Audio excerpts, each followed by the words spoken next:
até ao fim.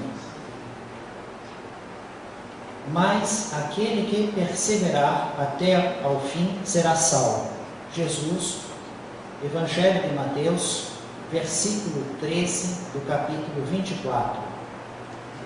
Emmanuel nos traz o comentário no livro Pão Nosso e inicia de um modo muito positivo, expresso, relativamente diferente do contexto dos outros comentários.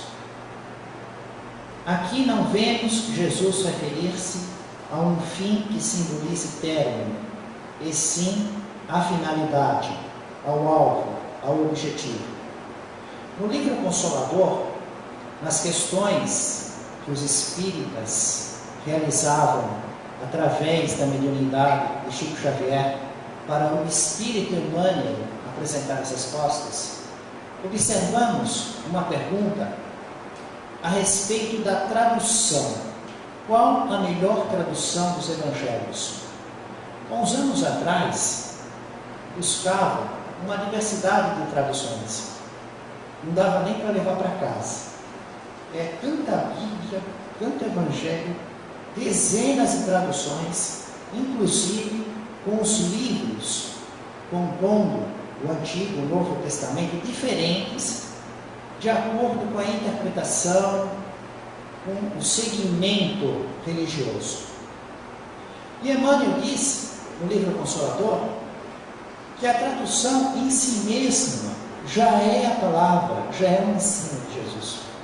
Ele não destaca nenhuma, não risca nenhuma, nenhuma ganha um louvor, nenhuma ganha um demérito. O que Emmanuel comenta quando lhe é questionado a respeito da tradução é a questão de não realizar a interpretação literal. O Evangelho é necessário observar o espírito da letra, a inteligência, considerar a alegoria, o símbolo, ter visão espiritual, porque Jesus é espírito puro, nos ensinando a evoluir como espíritos. Salvação é evolução espiritual. O Evangelho, na cátedra de Jesus, no ensino de Jesus, é o roteiro evolutivo das almas. Então, olhando a tradução, tem a palavra que tiver, buscando ver com visão espiritual, pensando no roteiro evolutivo das almas, a inteligência, a logística do conteúdo, nós vamos conseguir aprender com Cristo. E é o que ele faz neste versículo, o versículo 13 do capítulo 24 do Evangelho de Mateus. Mas aquele que perseverar até o fim, porque a grande massa da humanidade interpreta o fim como término, o fim do mundo. Desde pequeno, ouço comentários das senhoras né, e de outras pessoas, dos homens, falando que os sinais dos tempos, e contam já na infância, eu via minha avó falando, porque aconteceu isso, aconteceu aquilo, é o sinal do tempo, é o fim do mundo. E o fim do mundo sempre sendo anunciado. O ano 2000, depois outros anos, 2012, uma sequência de fim de mundo que nunca ocorre. Como se realmente estivesse no Evangelho de Jesus escrito que haverá um término, um fim do mundo físico, surpreendendo as pessoas de um momento para outro, um julgamento final, amplo, geral e restrito, como se isso estivesse na letra do livro do Apocalipse, da Revelação, ou dentro do Evangelho, fazendo uma interpretação diferente do ensino de Jesus. Então, Emmanuel começa dizendo assim, que o fim não quer dizer término, quer dizer objetivo. Por exemplo, com que fim vocês estão aqui? Estudar o Espiritismo cristão, né? Ainda não terminou o estudo, não precisa se levantar e ir embora. Mas vocês estão cumprindo o fim. Vocês estão atingindo o fim? Estamos juntos estudando o Espiritismo cristão. Estamos conquistando o nosso fim. Mas nada acabou. Temos até às 9 horas, depois o trabalho da reunião mediúnica, um pequeno estudo, continuaremos em casa. O fim com o sentido de objetivo. Eis porque apenas conseguem quebrar o casulo da condição de animalidade aqueles espíritos encarnados que sabem perseverar. E aí, Emmanuel é muito forte nesse contexto, e podemos nos utilizar de uma imagem da vida real, da escolaridade, porque a essência da nossa realidade, somos espíritos, seres inteligentes, estamos inseridos num processo evolutivo, estamos sendo continuamente educados por Deus. Então, em primeiro lugar de tudo, a Terra é uma escola. Nós estamos em formação. Porém, existem muitas matérias.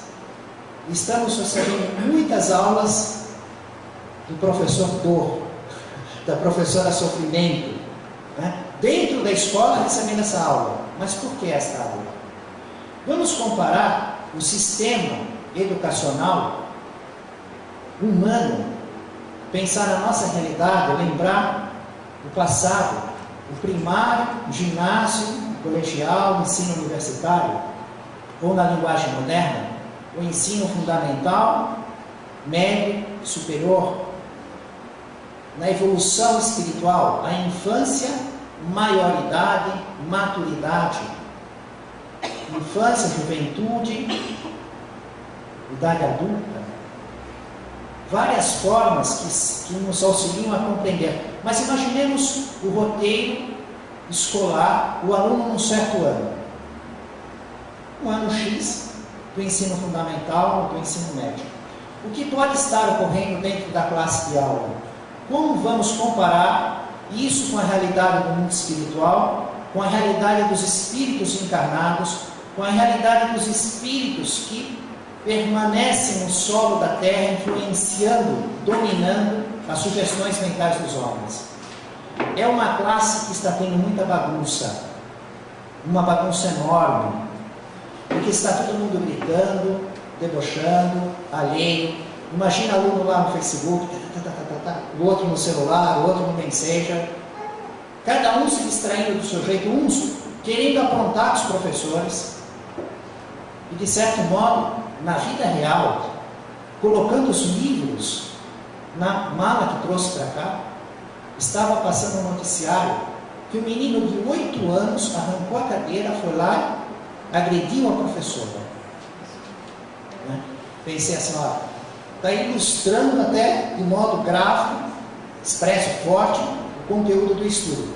Mas estamos lá na classe, é aqueles alunos que chamam a atenção, tirando a concentração, e vai passando o ano, tem os primeiros 2 meses, uma avaliação, já ficam para recuperação, acabou a aula, os pais recebem as notificações e começam os castigos. Tira o celular, tira o passeio de sábado, domingo, corta a mesada, né? O aluno fica envergonhado, recebe as repreensões, só que não se modifica, continua na rebeldia, e passa 2 meses, 4 meses, 6 meses. Existem alunos que estavam a princípio prestando atenção, só que ficaram desanimados de ver aquela brutalidade, aquela bagunça, e acabaram se desinteressando. E o objetivo, o fim, passar de ano, ser salvo, evoluir, ir para o próximo ano escolar. Fizeram a ligação? Só vai ser possível para aquele que perseverar, ficar alheio às influências, perseverar até o fim, ou seja, durante aquele ano inteiro. E é essa a nossa realidade no mundo aí fora. Quando ligamos a televisão e temos 200 canais, nós observamos o conteúdo, na sua maioria.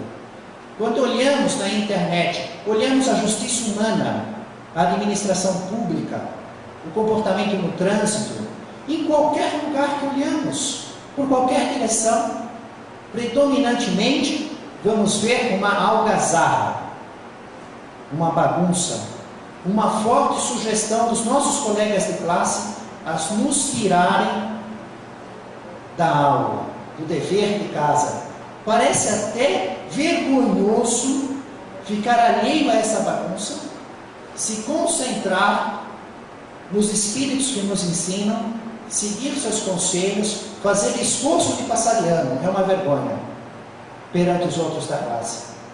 É isso que Jesus fala, com as palavras dentro do seu tempo, aplicado na realidade da época. Veremos algo.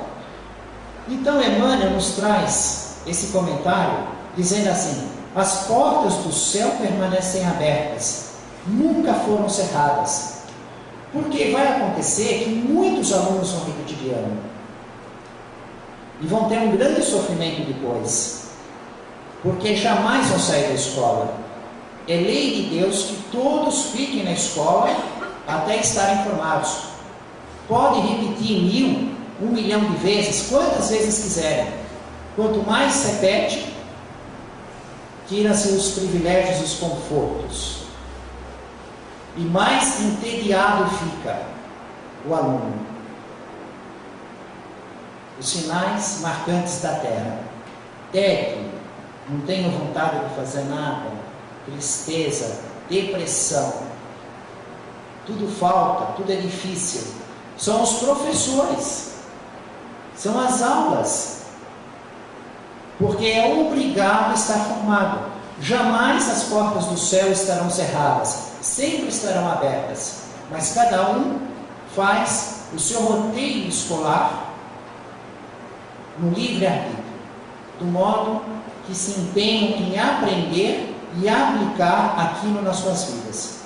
Então existem alunos que rapidamente chegam a se formar.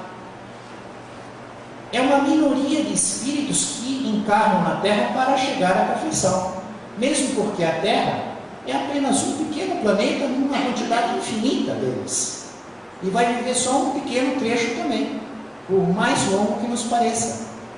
Da mesma maneira, nós vamos chegar um dia à perfeição como espíritos, deixando de ter experiências numa infinidade de mundos. Como um aluno não precisa ir em todas as escolas do mundo para estar formado, ele vai em algumas escolas.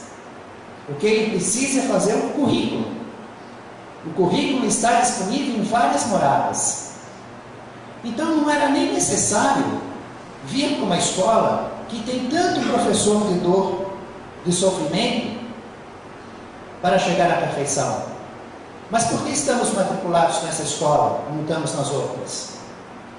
Cada um de nós é que se matricula na escola, não é Deus que te joga lá, né? É o seu rendimento, é o seu esforço, é a consciência da própria criatura em se ver espírito, pensar como espírito, reconhecer o professor. Eu sou o mestre, ensina Jesus. Quem guardar a minha palavra, quem vive o que ele ensina, esse é o nosso desafio. Muita gente se desanima e prefere estacionar séculos a fio nos labirintos da inferioridade.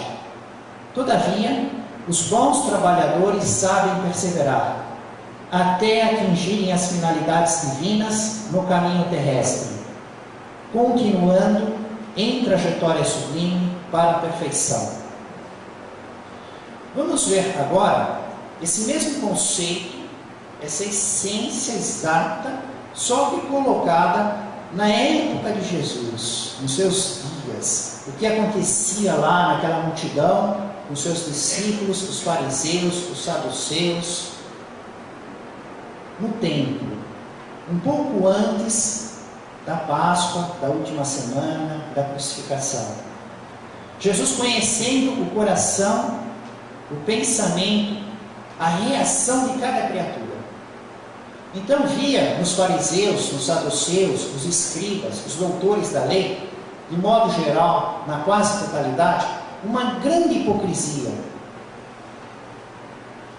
muito preocupados com a forma material dos 613 mandamentos, na observação das coisas exteriores, e bem menos preocupados na aplicação moral desses 613 mandamentos na própria vida. E Jesus dizia: ai de vós, e mostrava a falha na interpretação. Quer dizer, aquele aluno rebelde ao ensino do professor, fazendo as coisas dentro das próprias conveniências. Vós que coais o mosquito e engolis um camelo, sepulcros caiados por fora, cheios de podridão por dentro. Uma sequência: ai de vós. E cita toda aquela circunstância. Fala em relação à multidão, também ela. Por quê? Porque desejava a multidão, na realidade, a salvação não era a evolução espiritual, o crescimento do espírito, estar com Deus. Antes disso, eles desejavam a liberdade do Império Romano. Viam no Cristo, esperavam o Messias, como foi Moisés. Numa sequência de praga, libertou o povo hebreu do domínio do faraó do Egito. E imaginavam, queriam, exigiam que Jesus, se fosse Messias, fizesse do mesmo modo. Acima de tudo, primeiro libertasse-os do domínio romano. Quando souberam que não seria assim, que Jesus anuncia a própria crucificação, mudam completamente a postura de recebê-lo como um rei, em virtude desse anseio íntimo, passam então a exigir a própria crucificação anunciada pelo próprio Cristo. Crucificavam profetas, açoitavam nas sinagogas, nos templos. Jesus, conhecendo a reação dos fariseus, dos saduceus, escribas, doutor da lei, dos seus discípulos, da multidão, da individualidade, da família, do povo e da nação, começa a anunciar o que virá. Do mesmo modo que nós temos essa previsão, o aluno está faltando, fumando maconha fora, aprontando, tirando a carteira, batendo no professor, como vimos agora no noticiário. O que vai acontecer? Repetir de ano. Vai ser suspenso, vai receber castigo dos pais. Sabemos prever. Jesus começou a prever o sofrimento material e o sofrimento moral, para logo em seguida, em breves dias, em breves anos, e para séculos e milênios seguintes. Porque o coração é duro. E as criaturas aprendem a gostar do errado. O vício é profundo. É difícil de se libertar da ignorância e das mazelas morais. Então Jesus tinha a condição de prever e anunciar, mas era a grande maioria. Havia uma minoria aí dentro. Aquele que perseverar até o fim. Aquele que for vivendo o evangelho que ele ensina, buscando antes de tudo o reino dos céus, o desenvolvimento das virtudes, a própria luta íntima com as imperfeições morais. Aquele que perseverar até o fim dentro do objetivo será salvo, vai evoluir, vai acabar estando nas futuras vidas, nos futuros estágios, com outro tipo de classe, outro tipo de colegas, outro tipo de colégios. Os outros vão continuar. As portas do céu estão abertas, esperando por eles. Jamais estiveram cerradas. Nunca estarão cerradas. Só que as escolas serão cada vez mais penosas. Vão parecer mais hospitais e presídios do que verdadeiramente escolas. Até mesmo, de um certo modo, às vezes, quando falamos em encarnação na Terra, dizemos escola, hospital e presídio. O que vem mais à mente é hospital e presídio. Um pouquinho de escola. Na realidade, é escola sempre. A base de tudo é escola. É que as aulas hospitalares e os corretivos Os isolamentos são necessários por mau comportamento do aluno. Então Jesus faz essa previsão do futuro em relação a todos, falando do sofrimento material e moral dentro do templo. Diz, inclusive, que tudo vai ser destruído, que não vai ficar pedra sobre pedra no templo. E tendo saído dos templos, os próprios discípulos chamam Jesus para mostrar as pedras maravilhosas, os adornos, aquela grandiosidade da área do templo, 121.380 metros quadrados de piso, a parede frontal, segundo o historiador Flávio Josefos, todinha em ouro, as outras três em puro branco, uma pedra branca. De longe se via isso com um destaque enorme, aquelas três paredes brancas, incrivelmente brancas, no alto do Monte Moriá. É o dobro da área do piso do Maracanã. 121.000 metros quadrados de área, aquela construção gigante. Os discípulos falando para Jesus, até hoje observando as poucas pedras que ficaram no muro e em volta do templo. As ruínas que estão lá, é realmente impactante observar o pouco que resta. Pensamos naquele tempo, aquelas colunas, dezenas e dezenas de colunas, aquele gigantismo. Então, Jesus diz que não vai ficar pedra sobre pedra. Imagina como aquilo caiu fundo, porque eles pensavam, como vão conseguir destruir isso? De que maneira isso pode se dar? Ver aquela construção gigantesca e de repente nos lembra o que aconteceu com as Torres Gêmeas. Visitávamos lá em Nova York, aqueles prédios, subia naquele elevador, aquela vista maravilhosa.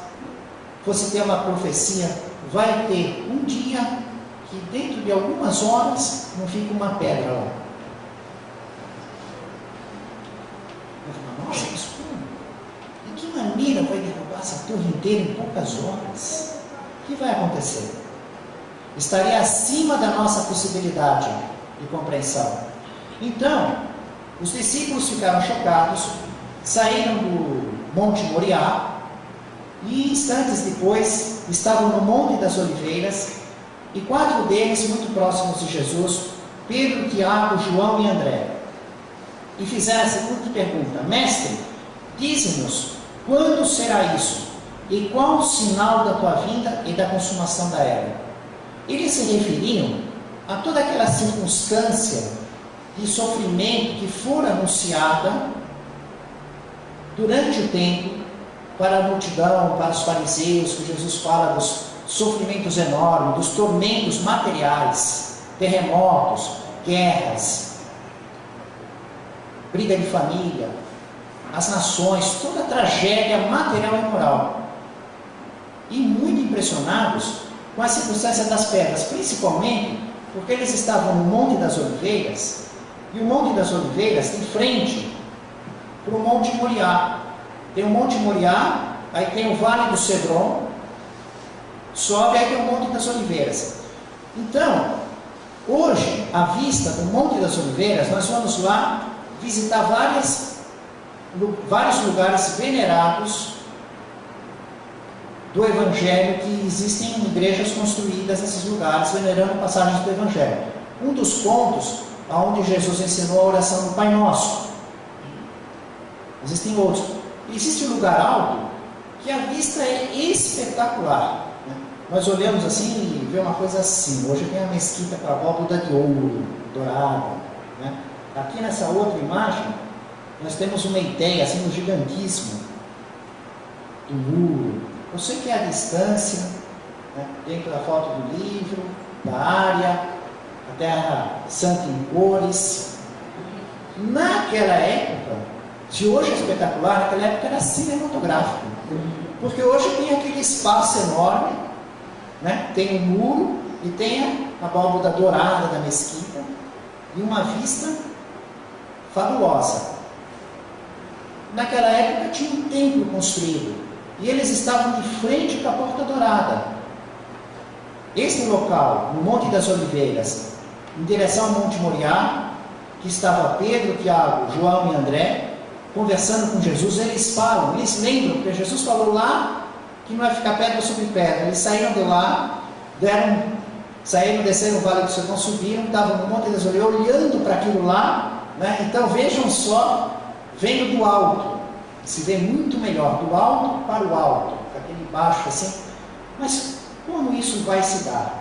Quando isso vai se dar? De que modo? Que sinal? Aí Jesus diz assim: vede que ninguém vos engane. Advertência: tomar cuidado com os enganadores. E diz os perigos: os falsos profetas. Relembra um pouco toda aquela circunstância dos sofrimentos materiais e morais anunciados, as provações, as guerras, os relatos. Muitos dirão: eu sou o Cristo, e enganarão a muitos. Muitos se escandalizarão, e o amor de muitos esfriará, porque terá muita gente enganada, enganando.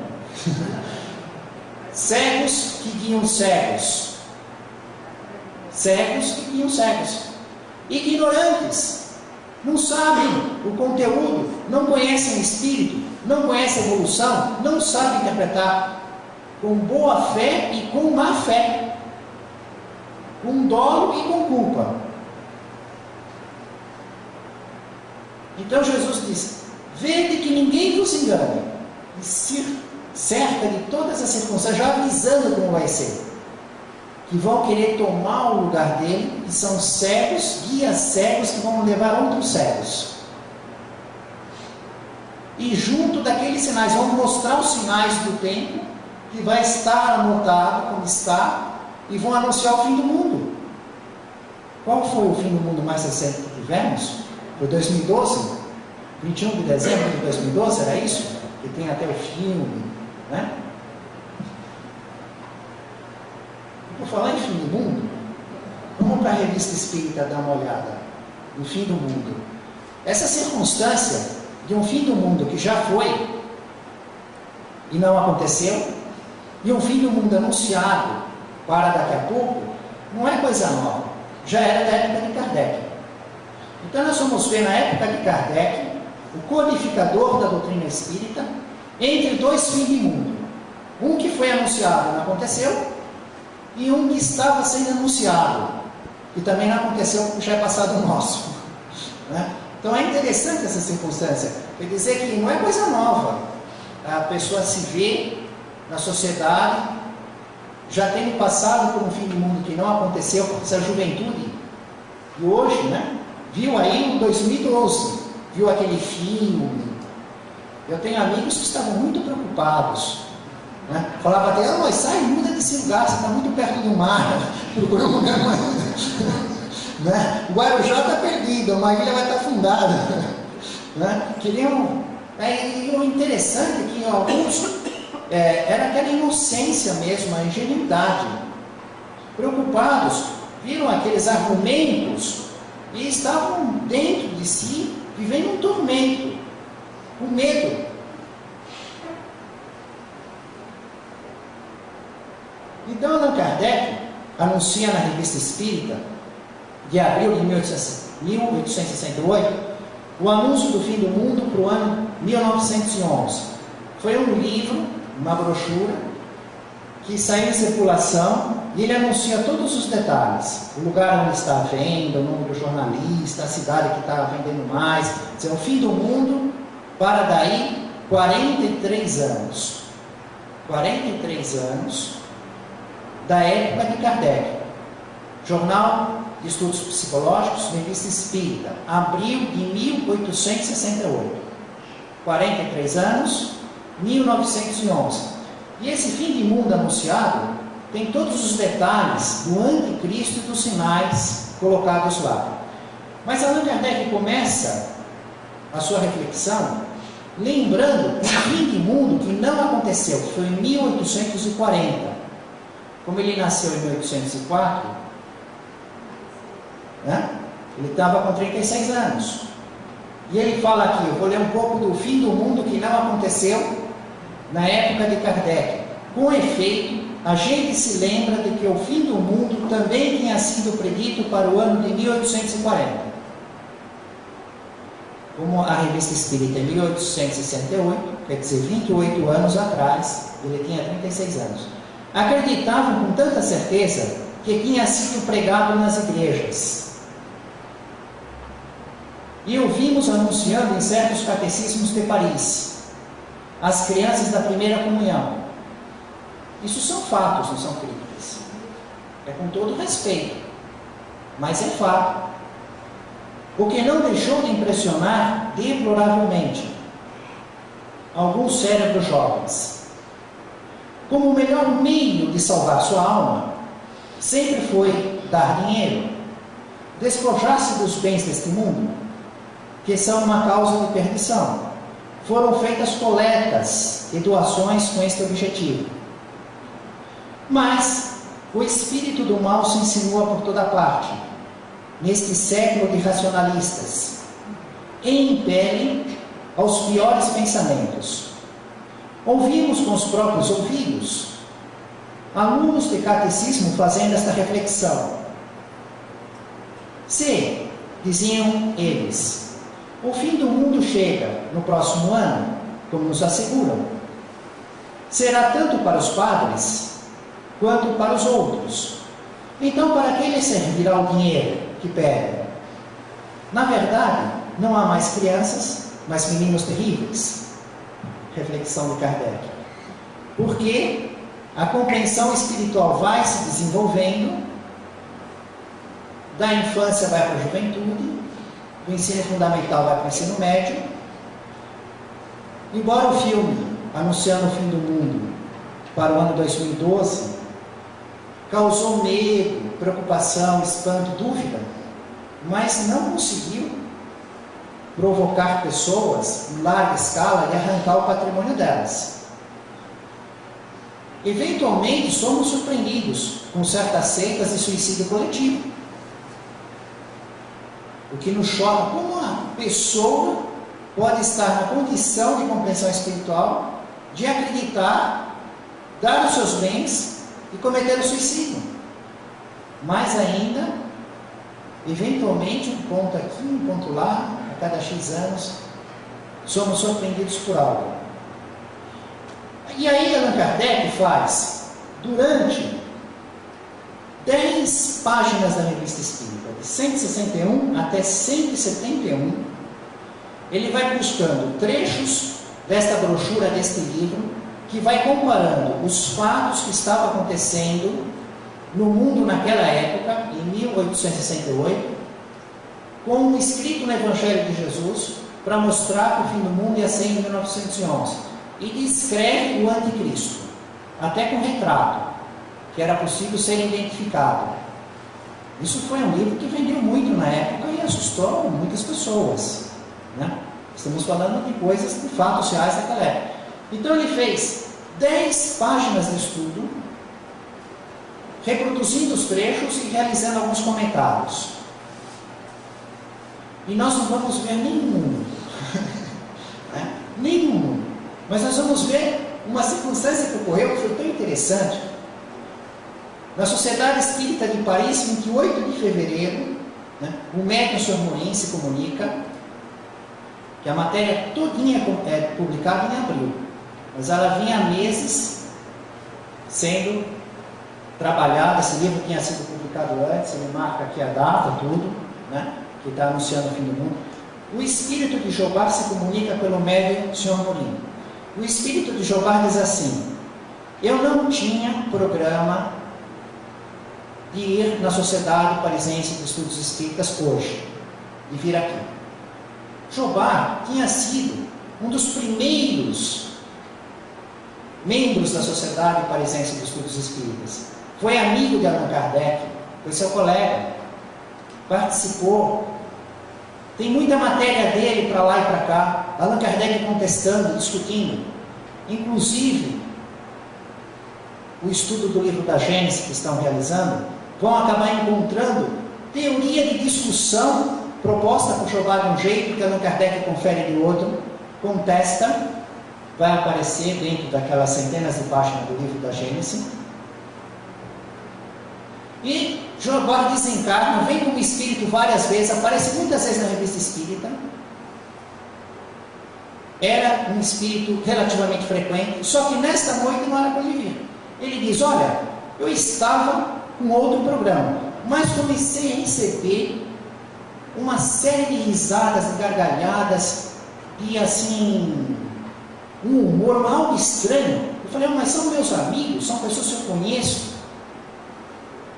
E aí ele começou a prestar atenção, penetrar, mas de onde vem isso? Mas vem da Sociedade Parisiense de Estudos Espíritas, lá de Allan Kardec, de Paris. Como isso está acontecendo?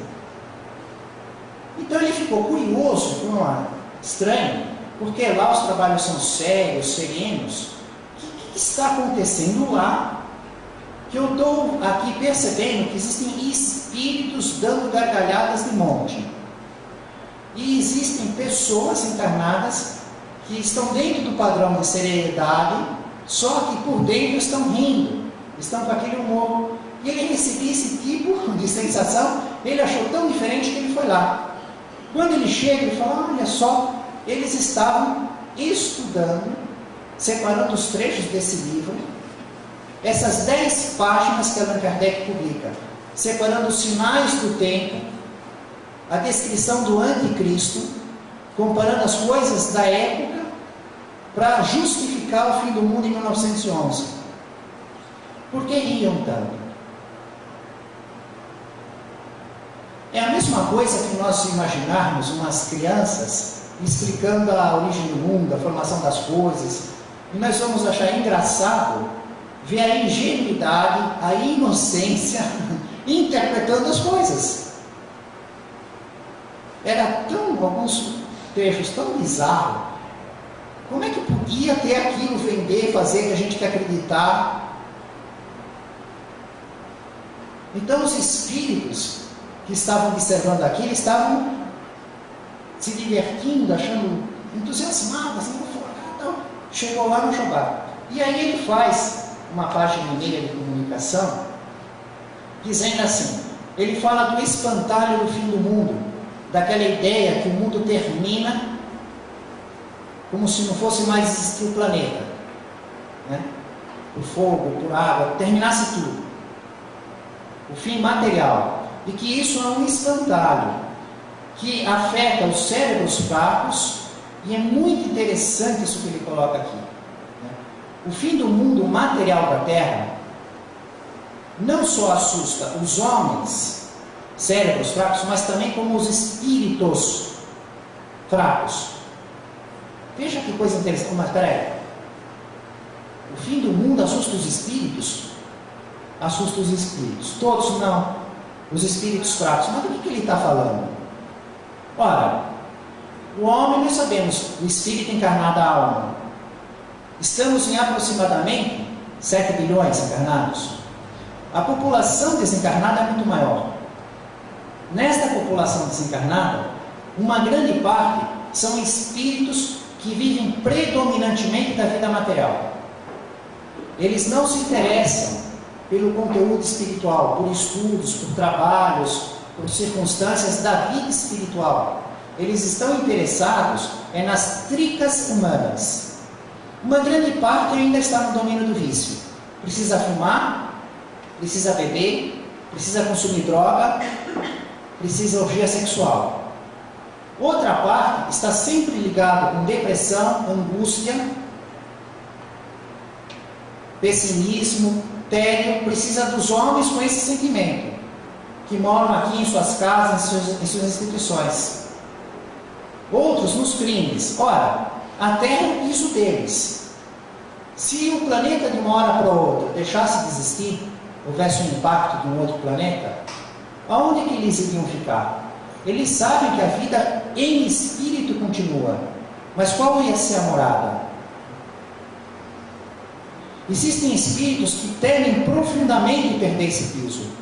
Aquela legião de espíritos que estavam nos obsediados de Gadara, Gerasa, que Jesus chega lá E eles estão naqueles homens que andavam nus, que nem correntes seguravam. E eles dizem: ah, mas você vai tirar a gente daqui? Era uma legião. Eles não queriam sair. E pediram para Jesus, então, os porcos.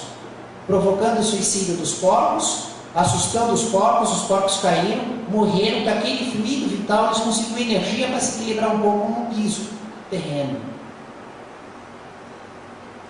Vemos espíritos que ficam horrorizados, chega lá, vai tirar, eles protegem em quem eles exploram. Eles têm um cara que bebe demais, ou usa droga, tem uma legião em cima dele. Se aquela pessoa morre, como é que é a vida desses espíritos? Quer dizer, de quem eles sugaram, eles ganham mais um para procurar uma vítima. Eles estavam em 10 lá, explorando o humano, consumindo droga, ou sexo, ou bebida, ou fumo. Morreu uma pessoa, não tem mais a fonte. E aí de 10 passa a ser 11, porque esse que morreu também quer. E vão procurar algo vivo, né? Então Jeová traz aqui uma explicação que assusta muito esses espíritos de vida material. E eles são bem inocentes, bem leigos, bem ingênuos, bem assim, né? Da mesma maneira que observamos pessoas que são capazes de cometer o suicídio coletivo, de acreditar nessas coisas, de dar o seu dinheiro para salvar a sua alma, de comprar um pedaço no céu, imaginar que os bens materiais podem comprar a felicidade futura.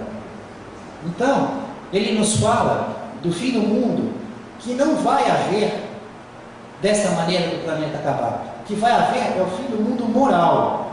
O que vai acabar é a ignorância, a malevolência, o egoísmo, o pauperismo. Nós estamos somente num fim de mundo de Jeová, mas interpretando que é em continuidade, quase que imperceptível, ao longo dos séculos e milênios, é uma transformação moral. Aos poucos, muito gradativamente, controlando a população que encarna, que desencarna, a imigração dos espíritos.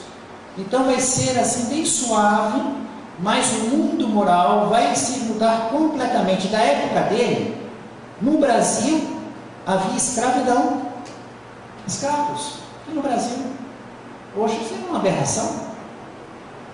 E nos próximos séculos, o que hoje aceitamos de modo muito natural na lei humana, e vai ser uma aberração, os comportamentos, vai haver uma grande transformação moral, vai haver o fim do mundo moral. O espírito que não acompanhar a evolução, ele vai se deslocar para os mundos compatíveis ao seu nível de evolução. E por fim, ele diz aqui quem são os grandes operários do fim do mundo, que vão construir um novo mundo. Só que eu vou contar só no fim. No fim dessa noite de hoje. Então, antes de terminar, né, quando chegassem para terminar, aí só esquecesse, só não, porque é realmente impactante. Tanto essa observação do Espírito Jeová falar dos espíritos fracos que têm medo do fim do mundo, quando eu li isso, eu fiquei pensando, puxa vida, nunca tinha pensado isso desse jeito, né? Espírito que tem medo do fim do mundo da Terra, acaba a Terra, como é que eu faço? Vou para que planeta? Né? Onde eu vou encontrar coisas semelhantes? Eles têm medo de vida espiritual, eles querem as coisas materiais, eles anseiam para reencarnar.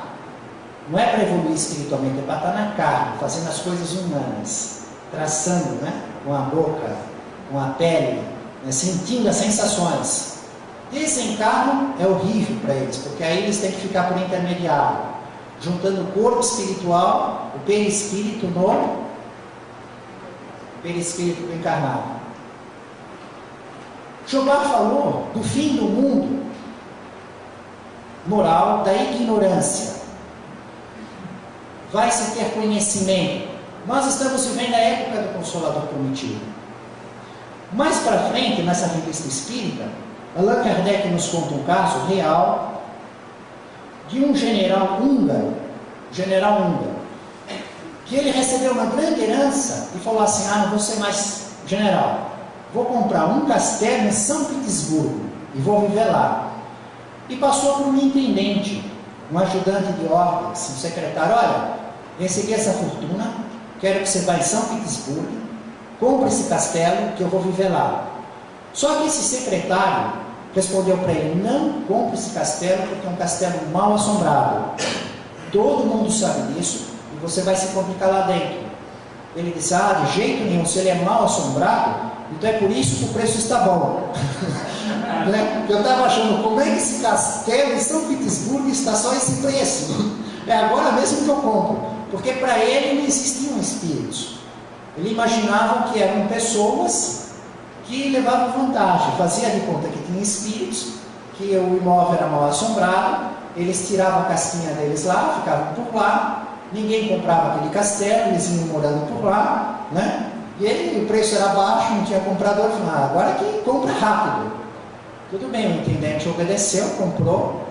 Ele vai até a propriedade, a casa do intendente, do secretário dele, para ir para esse castelo, mas já era noite. O intendente fala: não, vamos passar a noite aqui, vamos amanhã, só de dia. Ele fala: vamos agora, estou ansioso. Aí junta um monte de camponeses com tochas e vão lá para São Petersburgo. Chega lá os camponeses e diz: olha, nós só vamos até a porta e voltamos correndo. Você entra lá, e ele viu um soldado, né? Um soldado de confiança, e um cachorro que matava um homem em um segundo. Era um general do exército que tinha treinado um cachorro que era mais uma fera inimaginável do que um cachorro. Isso é um fato real. De Allan Kardec recebeu aqui essa correspondência, todo mundo sabia disso. Ele entrou no castelo, resolveu passar a noite na biblioteca com o cachorro fortemente armado, e deu um quarto para o soldado dele, e o intendente dele, o secretário, ficou em outro lugar. Quando chega de noite, começa aqueles ruídos, aqueles movimentos, aqueles objetos, e ele vai em busca, imaginando que é alguém, e não começa a encontrar nada, e ilumina por todo lado e nada, a coisa não para, a coisa piora, e ele começa a ficar na dúvida, e todo mundo busca em todo lugar, e começa a levar um baile dos ruídos, dos sons, das luminosidades. Num dado momento, ele pega e pensa assim: isso daí está difícil para mim, vou pôr meu cachorro nisso. Chega para o cachorro, procura, ataca, acha, e o cachorro faz os movimentos, de repente o cachorro quase morre de medo, começa a chorar, ele não vê nada, e o barulho acontecendo, foi um inferno. Aí ele passou a ter medo, porque o cachorro dele tinha medo. Falou: como é que meu cachorro tem medo? O cachorro não sabe que é fantasma. Só que o cachorro ficou, aquela fera ficou, ficou pianinho, né? E aí Allan Kardec faz alguns comentários aqui, mas vocês vejam, daquele contexto de ignorância, que eu trouxe esse caso real, no próprio ano 1868, um fato real ocorrendo, durante a codificação espírita, durante que ele está trazendo os livros, a sua pesquisa, o professor Ribail, aí nós estamos no século seguinte, o desenvolvimento da produção mediúnica de Chico Xavier. Desenvolvimento. Fim do mundo da ignorância, um mundo novo, do conhecimento. O espiritismo cristão, a codificação espírita, o desenvolvimento na produção mediúnica de Chico Xavier. Vamos pensar um ítem: reencarnação. O assunto, um dos assuntos mais estudados. Até no livro Boa Nova, está lá que Jesus diz que eles naquele tempo não tinham condições de compreender a reencarnação. Isso ia ser trabalho do Consolador, o Consolador prometido, que é o Espiritismo codificado. Livro Missionários da Luz. Viemos do castelo de São Petersburgo, que o general estava com a arma, o cachorro tinha medo. Capítulo 13, reencarnação. Olha agora a diferença do que nós estamos falando. 55 páginas na psicografia de Chico Xavier, explicando detalhes a respeito da reencarnação. Eu vou ler só os itens, os tópicos. Nós não vamos estudar o conteúdo que está lá no livro, mas só para dar um astral do fim do mundo da ignorância, um novo mundo. no saber e na moral. Antes, durante e depois da fecundação, porque a reencarnação é um processo, não começa na fecundação. É reencarnação de espíritos. Está envolvido o espírito que vai reencarnar, como o espírito do pai e da mãe, antes, durante e depois. Geografia dos genes. Inconsciência ou consciência na reencarnação. A maioria dos espíritos reencarnam completamente inconscientes, como levamos criança adormecida, não sabe nada do que está acontecendo. Mas existem espíritos que reencarnam sabendo do que está, do processo em que estão inseridos, fazendo a parte que lhes cabe. Os espíritos construtores da construção genética do corpo em formação, divisão da cromatina. Os espíritos estão presentes ou não no ato sexual na relação dos cônjuges. E aí vem um estudo interessante. Se os dois são adúlteros, os maus espíritos estão presentes, os vampiros sexuais. Se os dois honram os seus compromissos conjugais, os bons espíritos garantem privacidade total, nenhum espírito está presente. E se um honra e o outro é infiel, os bons espíritos também garantem a privacidade, porque não deixam o mal prevalecer sobre o bem. A redução da forma perispiritual, que vai sair da escala, tem que haver uma certa transformação para entrar na fecundação. A organização fetal, a consolidação do processo. Quando é que ocorre a consolidação do processo da reencarnação? 7 anos. Né? Por quê? 7 é número cabalístico. Né? Porque é nessa idade, com 7 anos, que o perispírito do reencarnante tem domínio total na produção do sangue. Até lá não. São simplesmente as leis naturais genéticas que estão na fabricação do sangue. Com 7 anos é o perispírito do reencarnante. Vejam, o perispírito tem uma ligação com o sangue incalculável. Estamos falando da maior idade. Porém, lá na infância, nos livros de Moisés, nós vamos ver o ensino dos espíritos para aquelas mentes infantis. A impureza do sangue. A alma do animal está no sangue. Separar o sangue do alimento.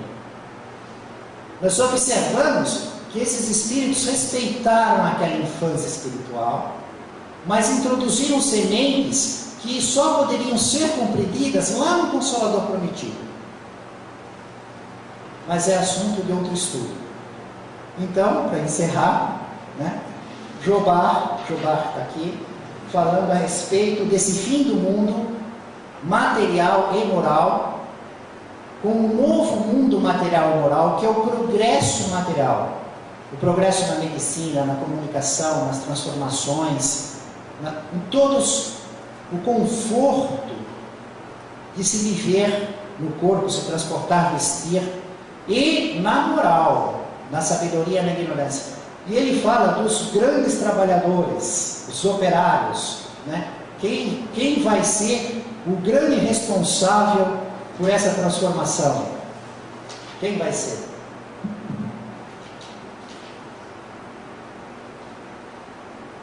As mulheres. Está reservado para as reencarnações das mulheres ser a maior parte desse trabalho, porque elas, sendo espíritas, a mulher espírita, dizer, ela vai amamentar, vai ter uma influência maior, e a mulher espírita então vai passar o espiritismo que ela conhece para o seu filho. Esse é o caminho escolhido, segundo Jobar, pelos espíritos que comandam a evolução, governados por Jesus, que por sinal, em espírito apareceu primeiro para uma mulher, Maria Madalena, por mérito, pela reforma íntima. Também atendeu a intercessão de outra mulher, sua mãe, Maria de Nazaré, por mérito, em prol da caridade. e de Jobá, que é a mulher espírita, a grande operária nesse trabalho de transformação, de mudar o mundo para um novo mundo. Família espiritual de Jesus, no caminho do reino dos céus, em nome do Mestre Jesus, louvado seja Deus.